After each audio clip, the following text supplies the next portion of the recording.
Right, so I said I was going to do a little series of CNC related videos for a while now. I've never actually got around to, or I haven't started it, so I figured today we would make a quick start on doing some CNC sort of training introduction videos. So this will be the first one, and this one is going to be basically mainly for beginners, but other users may pick up something on it, may be helpful. Today's video is just going to be on work coordinates, using the different work coordinates as they're known in the engineering world. There'll be your G offsets. So I'm going to give you a quick introduction to these, show you how they might be able to help you. You might not be utilising them all, using them effectively. So I'm just going to show you a few ways that I use them and how they might be to speed up your production and your creating things. So this is the Workbee main screen when you turn it on. When you first start pretty much any CNC machine, whether it be a 3D printer, industrial CNC, they all want to know, when they start, the first thing they want to know is, where am I? Where is my head? Where's the cutter? Where's the laser? Where's the 3D print head? They all want to know. They don't know as it starts. It does not know where that is, where it's located within the work area. So the first thing it wants to know is, it will say it wants you to home all axes. So it says the following axes are not homed. You need to home them. So the first thing you have to click on is home all the axes. Now what that's literally doing is just moving this head until it hits all of its limit switches. So each of the axes, the Z axis is going to have a limit switch, so it knows when it's fully retracted back up to the top, it will hit the switch, it will trigger the software to tell it that it's now in the home position. The software now knows exactly what height and where that head is. Same goes for the X, so the X is your left to right, that's your X axis. And that will have a limit switch on the right hand side there, so it will come across, touch the limit switch, trigger that to tell it it's homed. Same on your Y. Your Y is your backwards and forwards, and there's a limit switch at the back here, and that will also trigger, and that will tell it where the Y home is. So then it knows exactly in what position that head is. So I'll just show you it as if it wasn't in the home position. So what we'll do is, I'm just going to move this away from the home position. Hopefully not taking the TV with it. And then we'll just take the X, the Z down a bit. Right, so I've now moved it out of the home position. It's just come back a bit on the bed. I'll just show you what we've got. So here at the back, here's our limit switch for the Y axis. This TV wire is also in the way. That's our limit switch for the Y axis. So when the machine tries to check its home position for the Y, it'll move back, touch that switch, it knows exactly where it is. And if we come around here, don't know if I'll be able to show you it, but back here, over there, see the wires, that's the limit switch for the X side to side axis. And then hidden away in the Z axis back here on the plate, there is a limit switch for the Z. So what we'll do is, if we just come back up, it's already homed, it knows where it is, but you can tell it to do it again. So we click on home, retracts the Z first, so it now knows where the Z is, touches the X, it will keep going back until it hits the Y. So that's it. That is now in the home position.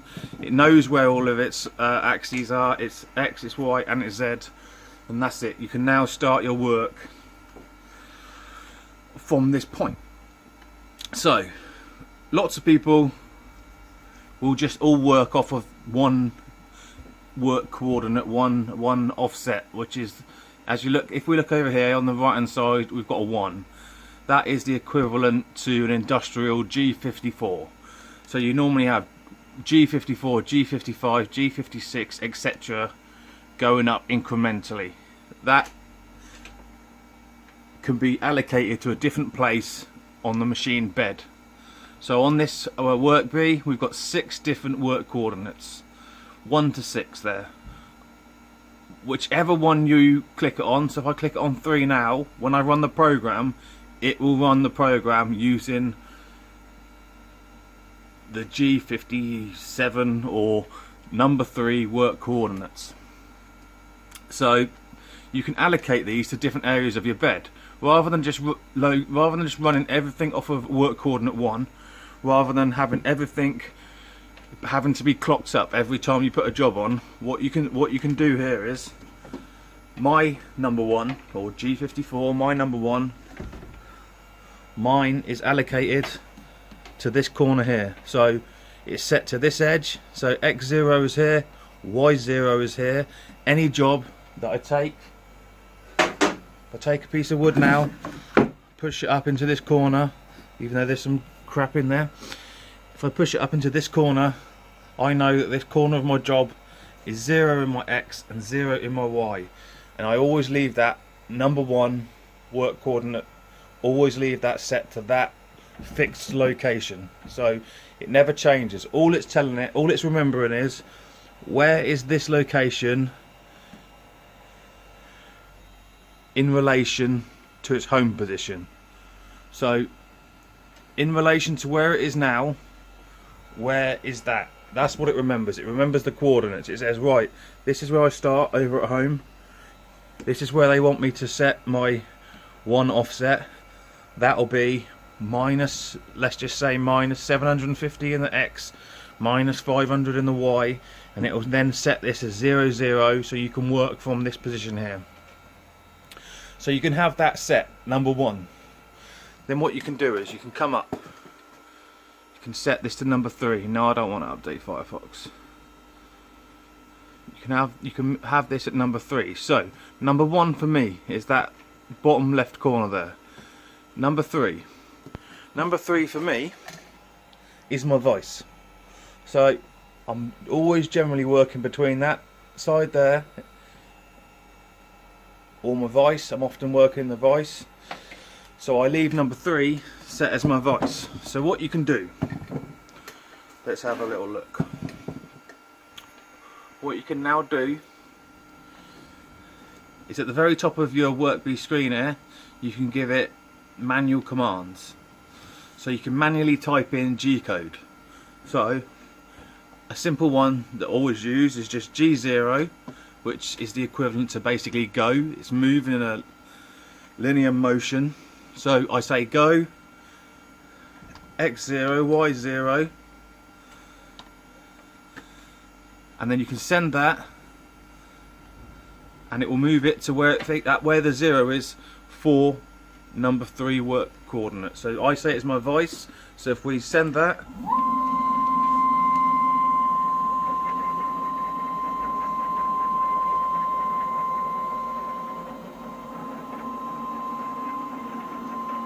it'll bring it down roughly to where last time I had a 50 by 70 block in there, so that's where its corner was.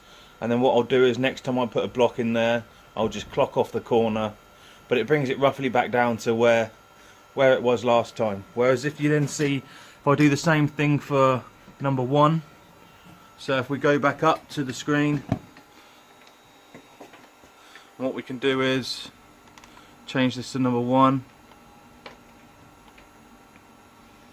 and then we do the same command again, leave that up there, G0, X0, Y0, hyphens,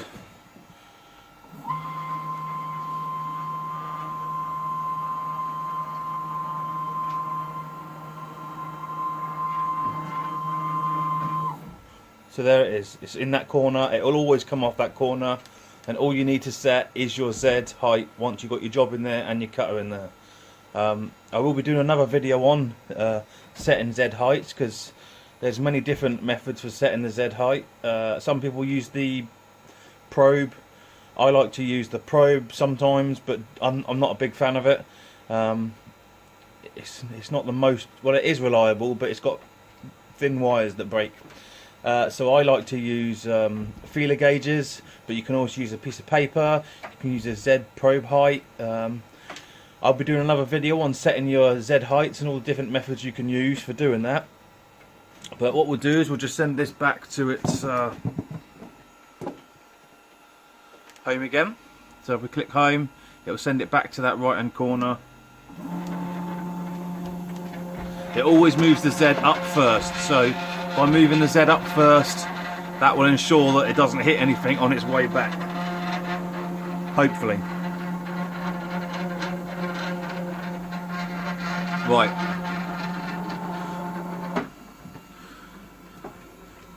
So what you can do now is by using these offsets, you've got 6 of them. Say you want to place a job on this hole here. You're always going to use this hole here as its centre.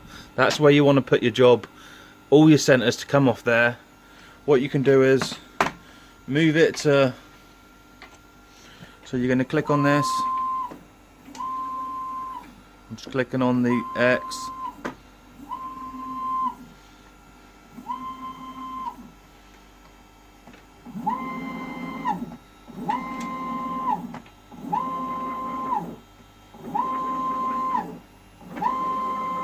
Right, so we'll pick this hole over here in a minute.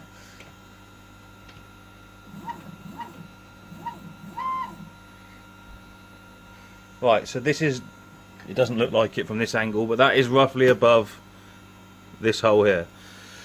So if I was going to keep working off of this area here, and I was going to, I don't know, putting discs on there, or just bolting down from that hole and setting that as the centre of my program, now I've got it above the hole, and I want to keep using that in the future. The easiest thing I can do is if I just come over here, change my work offset, so let's say number 2.